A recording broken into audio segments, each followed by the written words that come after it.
So this video is dedicated to putting to bed this runaway convention theory, and we will not let liberty die, folks. We will not let liberty die. We will not let this narrative, which has no historical background, take precedent. We will save the United States. We will save the world. We will save the galaxy.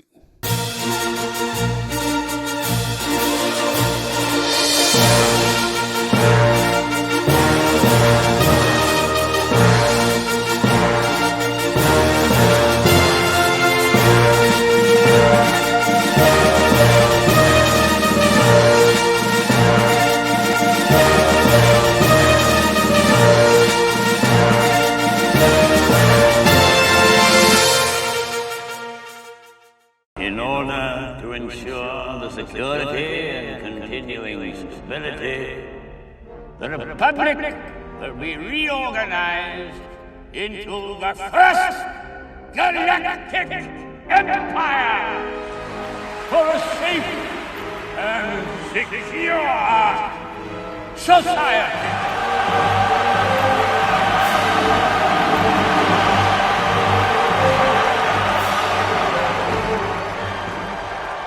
This is how liberty dies, with thunderous applause.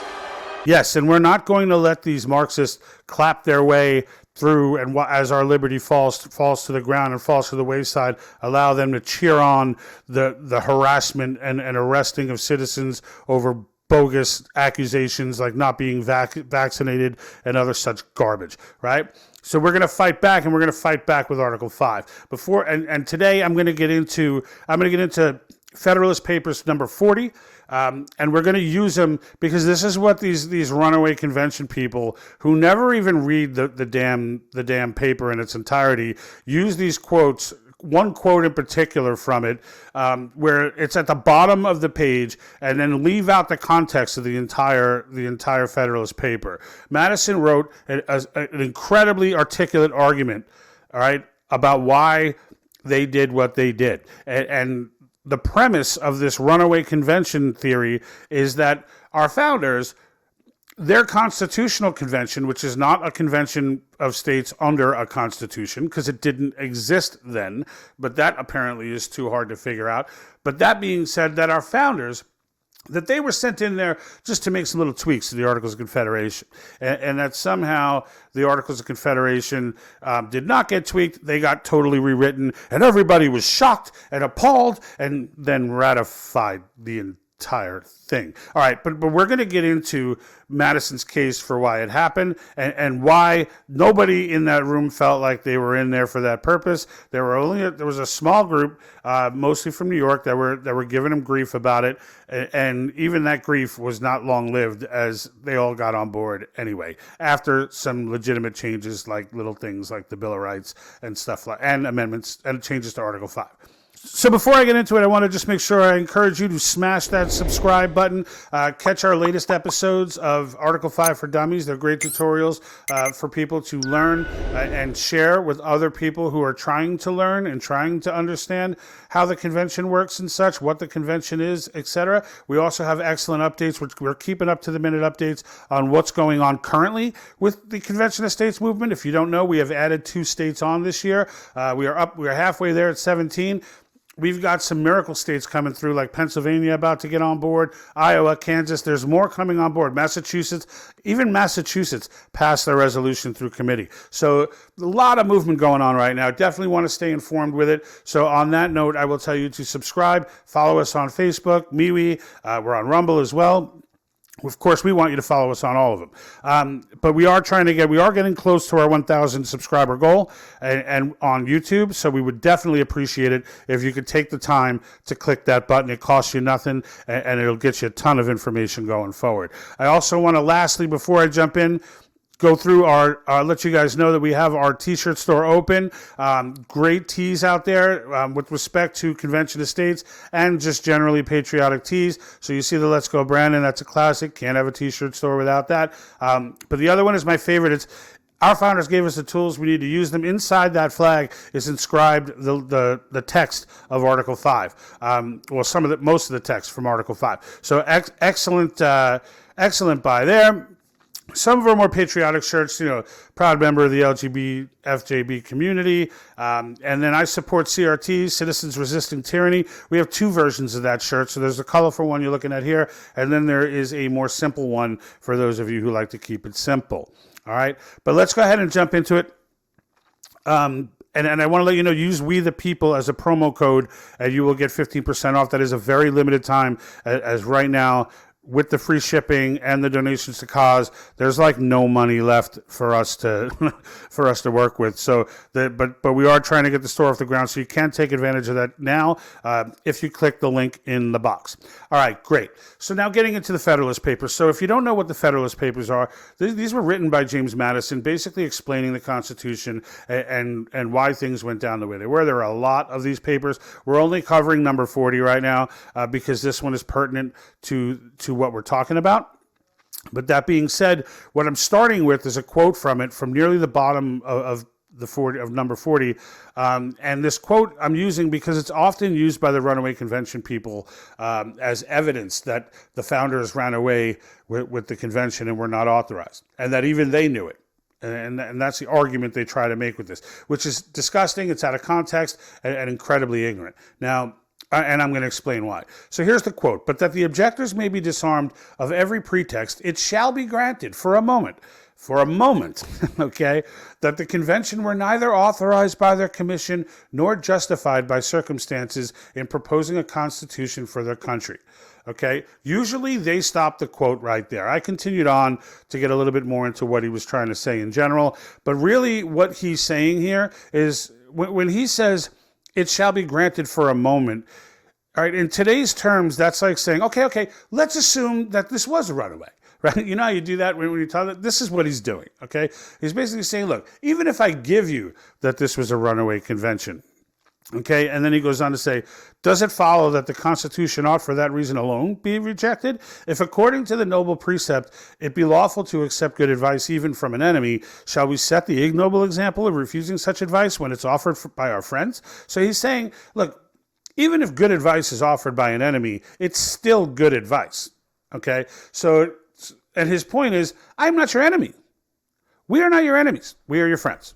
So this, even if I ceded, is what he's saying. Even if I gave it to you and said that this was beyond our scope and what we were tasked to do, then I still think that it was the right thing to do. All right, because it's still good, and that was his point.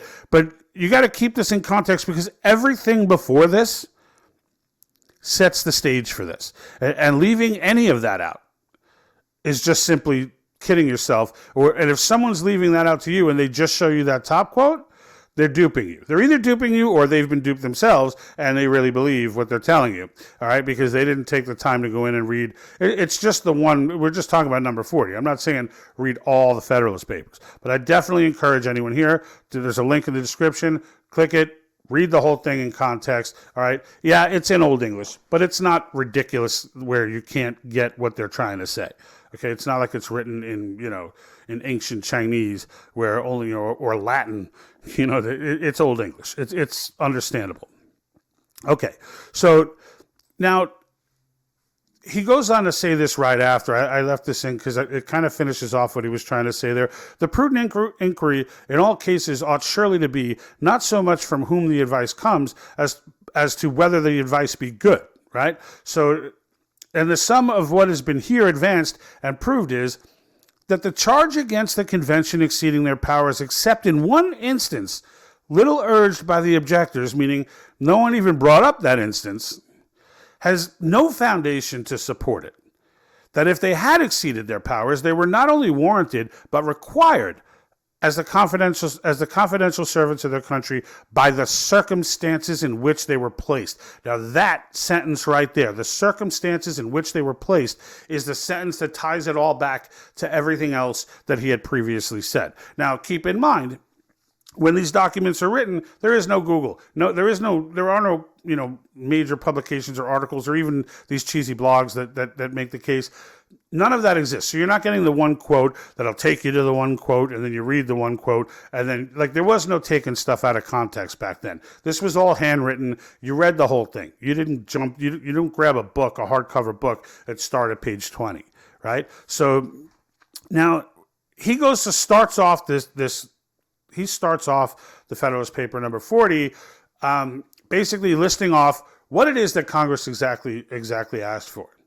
All right, and he does this, and I'm going to do it for you because, again, I want this all in context, okay? And the fact is he does this so that the reader can then say, okay, this is what they asked for. And then he goes on to explain how impossible doing what they ask without rewriting the Articles of Confederation is. That there is no group that can get together and just slightly revise or slightly tweak the Articles of Confederation and still accomplish the goals that Congress was asking be accomplished, that the state commissioners were asking, the state legislatures were asking be accomplished. That those two things were not compatible. It was one or the other. Why? Because if you're not familiar with the Articles of Confederation, it was a complete junk document. Okay? It was a nice try. It was you gave it a shot. That's what that was. Okay? And the reason it was that way is because the Anti-Federalists ran the show. And mind you, I am an Anti-Federalist. I would have been then as well. I don't trust the federal government by any stretch.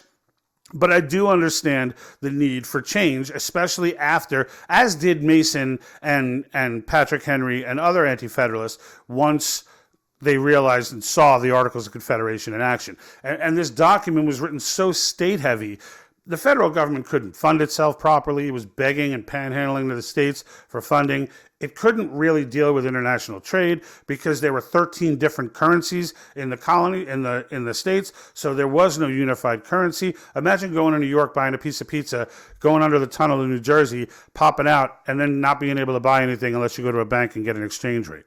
Right? That's the world they were living in. Imagine now translate that to international trade and then see how Congress is going to be able to handle that. They weren't. Okay, long story short, they weren't able to fund the military. They weren't able to stop insurrections. They weren't able to do anything. All right, it was the Articles of Confederation created a completely inept federal government. Okay, so what he writes here is the recommendatory act of Congress in the words following.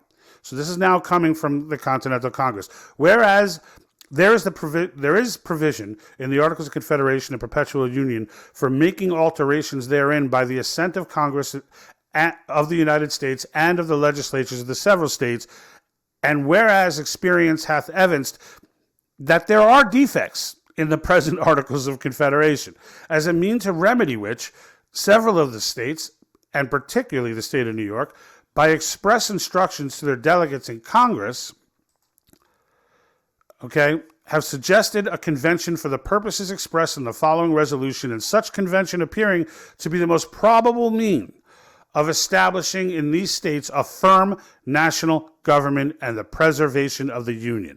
Okay, this is point number one that Madison is going to come and address in just a moment. Okay, so they're throwing this out there that we need this convention. We understand the Articles of Confederation are inept, that they're defective, as they said, and that they understand that by way of the state's approval and the Continental Congress approval, these changes need to be made. The end goal being to create a firm national government and the preservation of the Union.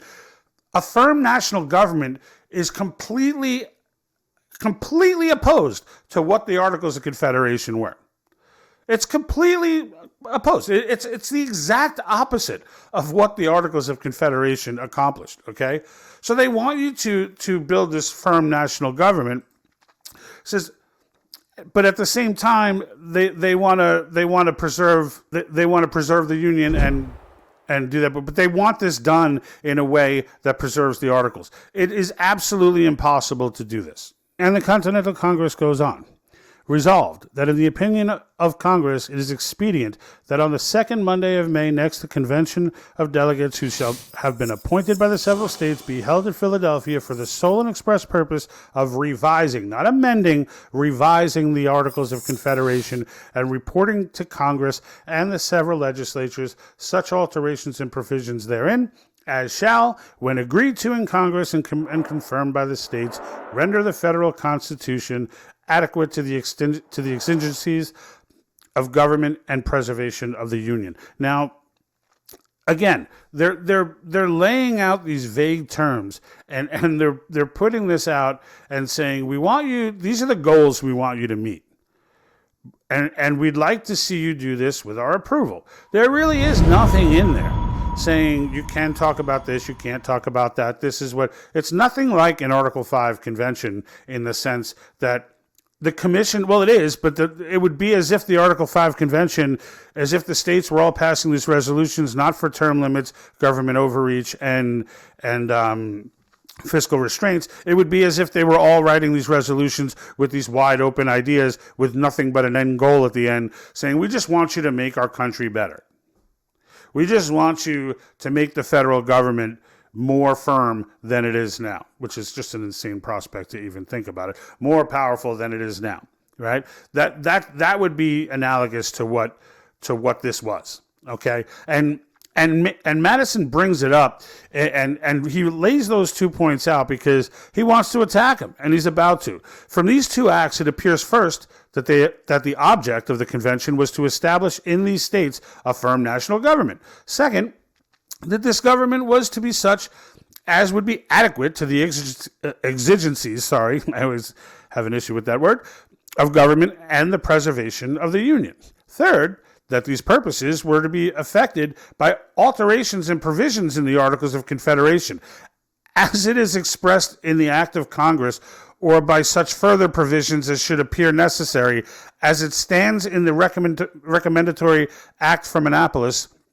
Fourth, the alterations and provisions that were reported to Congress and to the states in order to be agreed to by the former and confirmed by the latter.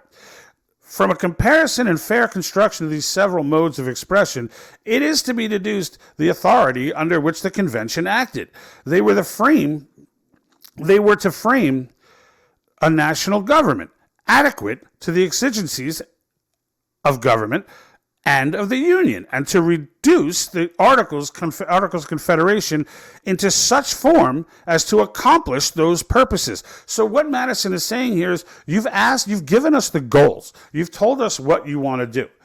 And you've told us that you want us to change the Articles of Confederation to accomplish those goals. Well, the Articles of Confederation are a hot mess. There is no tweaking of the Articles of Confederation that's going to accomplish those goals. It's completely defective. So why are you tasking us with this? And this, now he's responding to a handful of people who objected to the notion. So it's not as if Congress didn't understand this when they wrote that. They understood it. And the vast majority of the states' legislatures understood it, but there were some who wanted to bring grief about it, all of whom are quoted now by the Runaway Convention people. And furthermore, he says, suppose then that the expressions defining the authority of the convention were irreconcilably at variance with each other, that a national and adequate government could not possibly, in the judgment of the convention, be affected by alterations and provisions in the Articles of Confederation.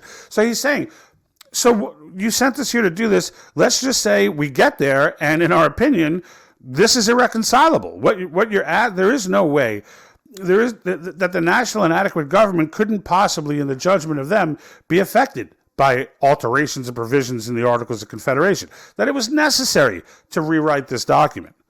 Okay, he says which in part of the definition ought to have been embraced and which rejected. Which was the more important? Which was the less important? Which the end? Which the means?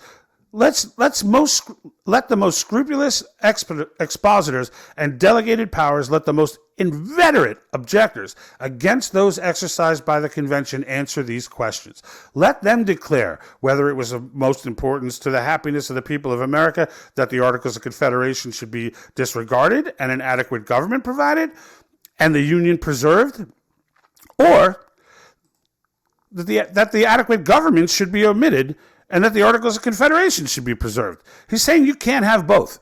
You're either going to have the adequate government, in which case we need to get rid of the Articles of Confederation, or you can forget the adequate government and keep the Articles of Confederation. You cannot have both. You've sent us on an impossible task, and we've done the best we can with that commission. That is exactly what he's laying out. Okay, there was nothing rogue here. There was no conscious decision to just go and usurp everybody. The Articles of Confederation were junk. They were junk, and they were sent in there with no choice. If they were going to accomplish the goals that the Continental Congress and the commissioners put forth and the legislatures put forth, it was necessary to do. Okay, there was no give and take, and that's exactly what he's saying here. So government should be omitted and the Articles of Confederation preserved. Okay, so let them declare whether the preservation of the Articles was the end for securing which a reform of the government was to be introduced as the means, or whether establishment of a government adequate to the national happiness was at the end, which these Articles themselves originally aimed, and to which they ought, as insufficient means, have been sacrificed. Okay? Again, making the point. Pick your poison. Do you want the Articles of Confederation, or do you want your end goals? Right? Like, it's like saying, figure out a way to get down the mountain. You can jump,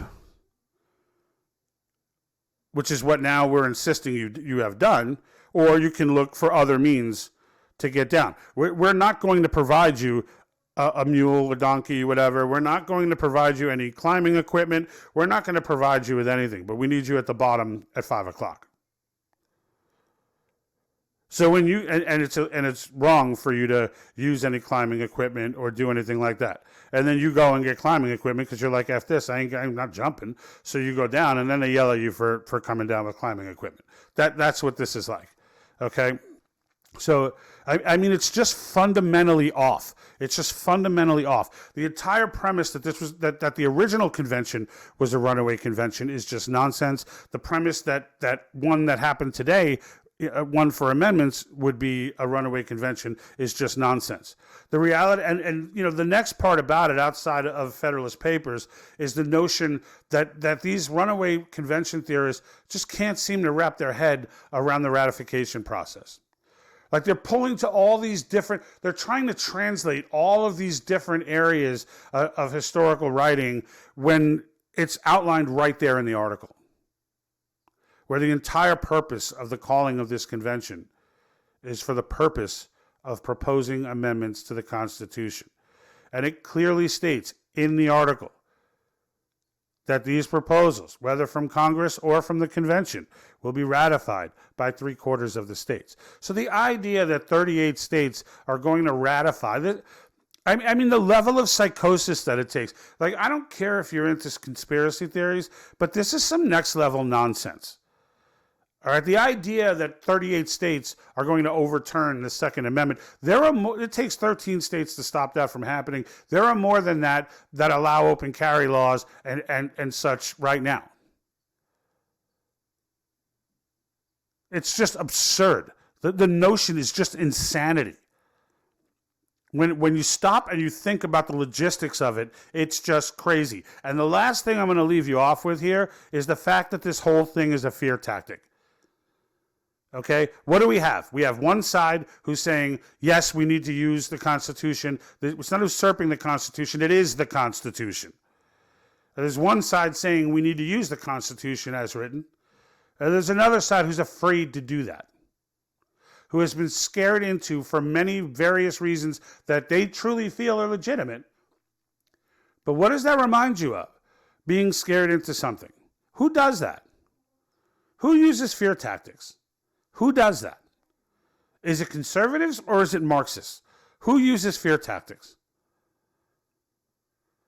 The reason I bring that up is because I want that to be your premise. These are the types of this is the type of logic I use when I start my research. Okay, when I stumbled upon this runaway convention theory and Robert Brown and those guys, and I'm listening to them talk, it became clear. And then I go back and I listen to Mark Meckler talk, and I'm trying to weigh the difference between these arguments. And the one thing that kept me looking and kept me reading was the fact that two things didn't make sense to me. One, that the founders suddenly had a brain fart right when it came to this one section of the Constitution, which happens to be the one section that empowers the people to restrict the power of the government.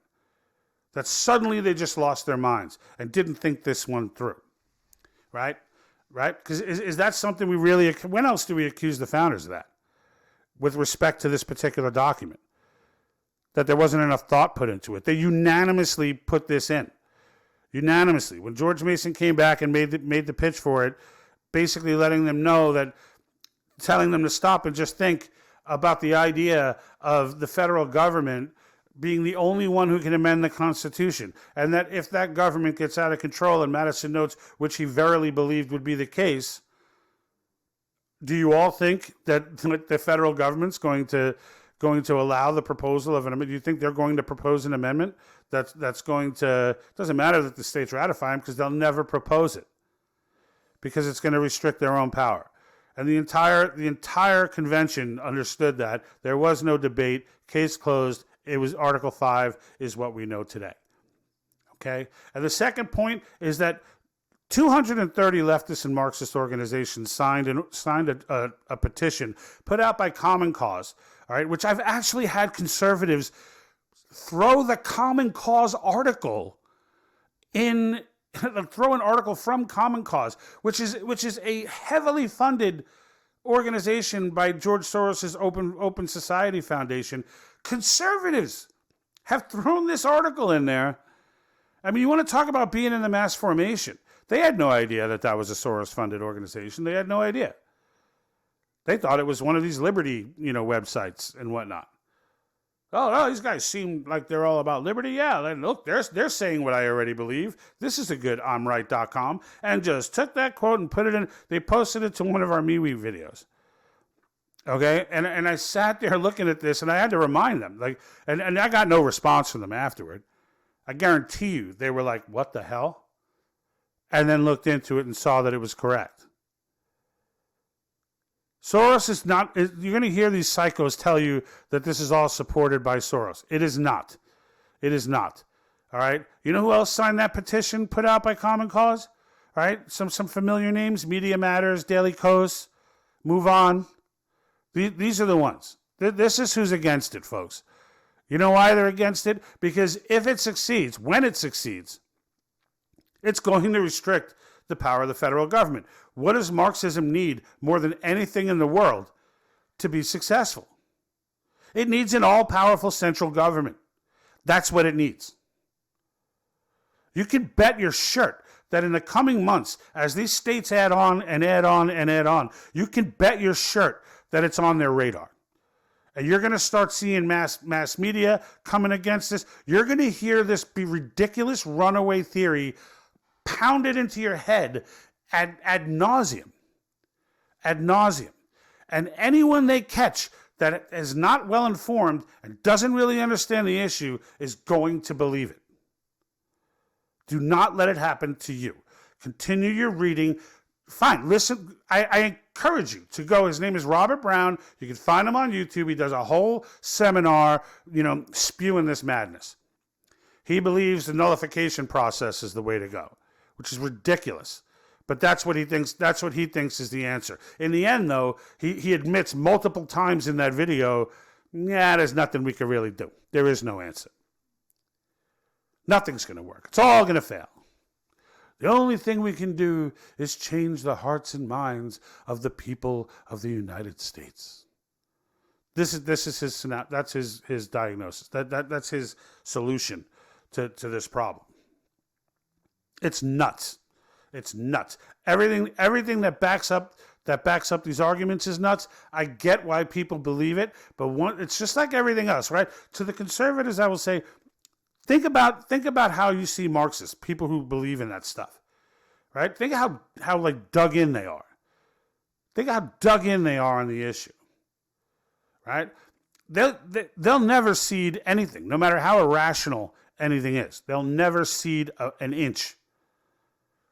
Right? Now, just explore the possibility. For the sake of yourself doing more research, go to conventionestates.com, which is probably somewhere you haven't spent a lot of time because you've run into this runaway theory and now they somehow have become the enemy.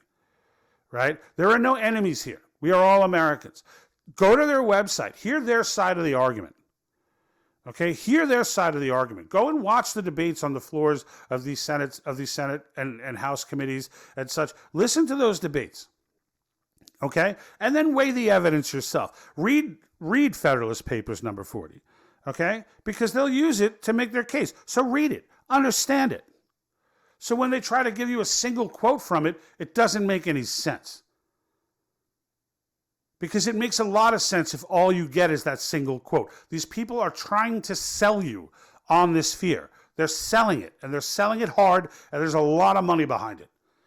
All right, the money from cause is getting spent on flights around the country to get Meckler in front of these different legislators and things of that nature, okay? You know, events that are being held, rallies that are being held, things of that nature, all right? The money being spent by Common Cause and George Soros, and unfortunately, I have to say them in the same breath, the John Birch Society, the money that they're spending is to subvert your power. All right, I use this analogy a million times. Think about Superman standing there watching people one after the other just fall to their death. And they're all just falling, and you're sitting there going, dude, that's Superman. Why is he not saving them? Well, just assume for a second that since birth, Superman was convinced he had no power. Well, what we're doing is standing there with all these superpowers, and we're watching our country fall off a cliff. Because someone has told us that if we try to stop it from falling off the cliff, or that if we just continue to do the useless activities that have failed for a century, if we just continue down that path, that sooner or later our elected officials will wake up, then we will stand there and we will watch it fall. We will watch it fall. And on that note, I leave you. I'm out. And like that,